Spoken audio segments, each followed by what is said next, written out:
वो आंदोलन जो अपनी मांगों को लेकर के शुरू किया गया, लेकिन अब क्या उसमें मांगे रह गई हैं?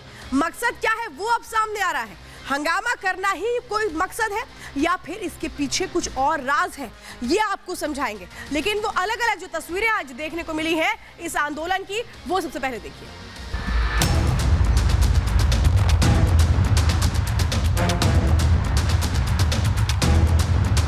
कम से कम 2 से 3 किलोमीटर तक पैदल चलना पड़ता है, उसके बाद ऑटो नहीं मिलते हैं।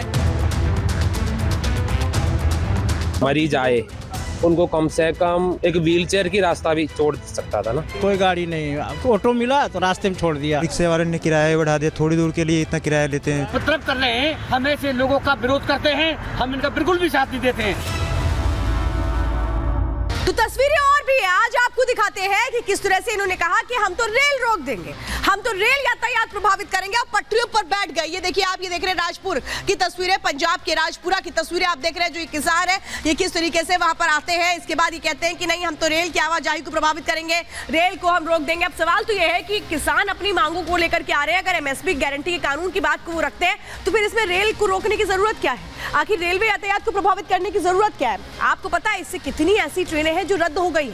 पंजाब हरियाणा की तरफ जितनी भी ट्रेनें जा रही हैं उनको या तो डाइवर्ट किया गया या उनको कैंसिल कर दिया गया है। लेकिन सवाल यह है कि क्या पटरियों पर बैठ करके मांगों को मनवाया जाएगा?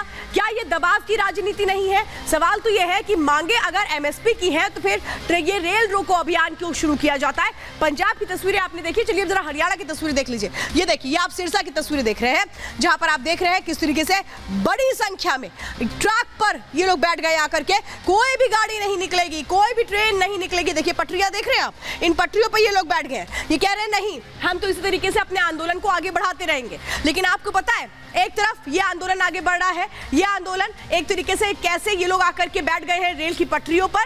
लेकिन कुछ ऐसे किसान संगठन भी हैं जिन्होंने बहुत बड़ी बात कह दी, बहुत चौंकाने वाली बात कह दी। उन्होंने कहा कि हम इनके आंदोलन के साथ नहीं है। उन्होंने इस आंदोलन में साफ तौर पे कह दिया कि कैसे वो तत्व शामिल है जो आंदोलन को दूसरी दिशा में ले जा रहे हैं। कौन है वो किसान संगठन जो बड़े आरोप लगा रहे हैं इन लोगों के ऊपर? सुनिए जरा। हमारा कोई भी ऐसे जो उपद्रव कर रहे हैं दिल्ली में, कि दिल्ली के चारों तरफ रोडों को जाम कर रहे हैं, हाईवे जाम कर रहे हैं, बैरियर तोड़ रहे हैं, हम ऐसे लोगों का विरोध करते हैं, हम इनका बिल्कुल भी साथ नहीं देते हैं। तो देखिए, ये तो अभी आपने सुना कि आखिर कैसे ये कह रहे हैं कि वो लोग जो उपद्रव कर रहे हैं, वो लोग जो एक तरह से प्रदर्शन के नाम पर जाम लगा रहे हैं, हम उनके साथ नहीं है। ये भी वही किसान है, अभी आप सुन रहे हैं, ये किसान जो शामिल नहीं है इस आंदोलन में। लेकिन इससे बढ़कर बहुत चौंकाने वाली बात मैं आपको बताने जा रही हूं, जिसमें वो बयान निकल के सामने आया जिसमें ये कहा जा रहा है कि मोदी जी का ग्राफ बहुत बढ़ गया है राम मंदिर से, उस ग्राफ को गिराने की जरूरत है। ये बड़ी साजिश जिसकी आज एक तरह से कहे एक एक जो तस्वीर है वो निकलकर सामने आई है। वो बयान क्या है वो भी सुनिए जरा। मोदी ਦਾ ਗ੍ਰਾਫ ਬਹੁਤ ਮੰਦਰ ਦੇ ਕਰਕੇ ਉੱਪਰ ਚੜ ਗਿਆ, ਉਹ ਨੁਕਸਾਨ ਉਹ ਇਹਦਾ ਗ੍ਰਾਫ ਡਾਊਨ ਕਿਵੇਂ ਆ ਸਕਦਾ ਹੈ?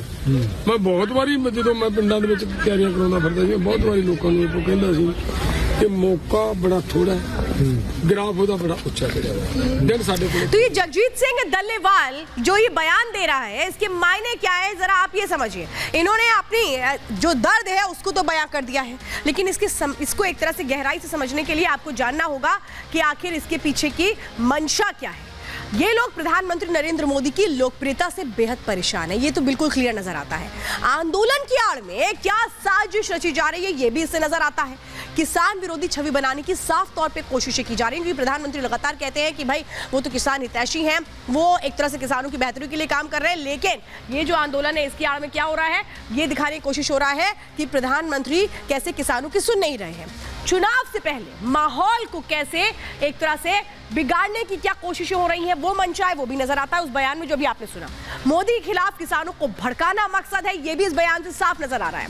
मोदी के खिलाफ भ्रम की स्थिति बनाना मकसद है, क्योंकि प्रधानमंत्री नरेंद्र मोदी हमेशा ये कहते रहे हैं कि बजट में भी किसानों का ख्याल है, उनकी प्राथमिकताओं में भी किसान है, और किसान के लिए खुशहाली के लिए जो कोशिशें है वो सरकार उठाती रही है, करती रही है। लेकिन ये जो भ्रम की स्थिति है ये कौन बना रहा है? इसी आंदोलन के जरिए बनाने की कोशिश हो रही है। यानी कैसे पूरे आंदोलन की स्क्रिप्ट इर्द गिर्द घूमती है प्रधानमंत्री के लोकप्रियता के इस ग्राफ के मद्देनजर जो यहां पर खुल करके अब सामने आ रहा है। लेकिन कैसे हरियाणा के मुख्यमंत्री मनोहर लाल खट्टर ने इन लोगों को करारा जवाब दिया है जो एक बहुत बड़ी साजिश रच रहे थे, जो खुल करके सामने आ गई है।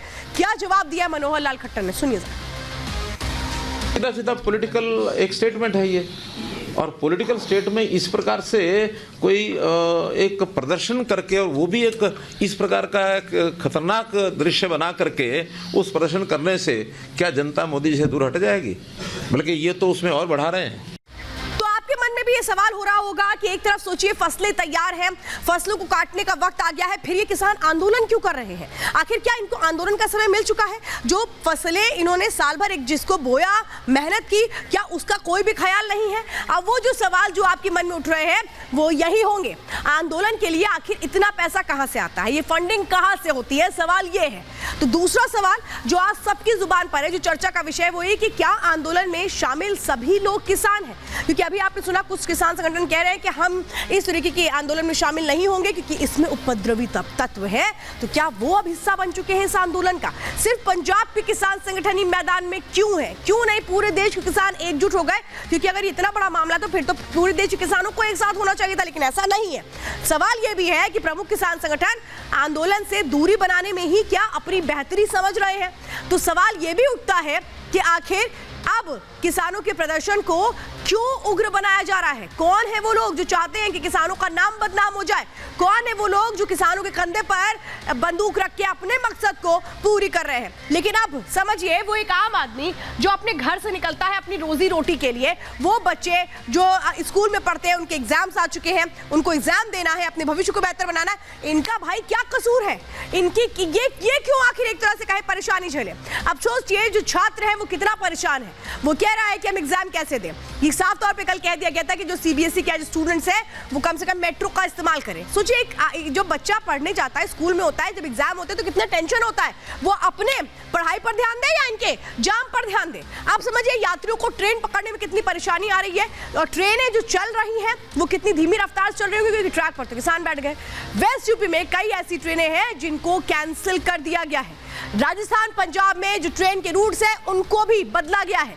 आम आदमी घंटों जाम का सामना करके ऑफिस में से अपने घर पहुंच रहा है, घर से ऑफिस जा रहा है। मुझे लग रहा है कि जो लोग इस वक्त शो देख रहे होंगे वो भी ये बात कह रहे होंगे कि हाँ, आज तो हमें इतना वक्त लगा घर पहुंचने में, ऑफिस जाने में इतनी दिक्कतें हो रही हैं। इसीलिए सवाल है भाई, आम आदमी का क्या कसूर है? आकर सड़कों पर बैठ जाएंगे, आंदोलन करने लगेंगे, और उसके बाद उसकी भेंट कौन चढ़ता है? आम आदमी चढ़ता है। आंदोलन से सामान की सप्लाई भी सीधे प्रभावित है। कई सामान तो ऐसे जिनकी सप्लाई रोक दी गई है। नोएडा में स्कूलों को फिलहाल बंद कर दिया गया है। ऑनलाइन क्लासेस शुरू हो चुकी हैं नोएडा में, क्योंकि स्टूडेंट्स कैसे जाए, लगातार घंटों जाम का सामना करना पड़ता है। आप समझिए कैसे आपकी जेब पर भी सीधा इसका असर होगा, क्योंकि फल और सब्जियों के दाम आसमान छूने लगेंगे, क्योंकि मार्केट में आ नहीं रहे, मंडियों में किल्लत हो चुकी है, तो फिर इनके जो दाम है वो बढ़ेंगे और इसका सीधा असर आपकी जेब पर होगा। सामान के दामों में इजाफा होगा क्योंकि ट्रक्स चल नहीं पा रहे हैं। अब ऐसे में एक आम आदमी यही कह रहा है कि हम परेशानी भी झेलें, अपनी जेब पर भी बोझ झेलें। आखिर कब तक ये चलता रहेगा?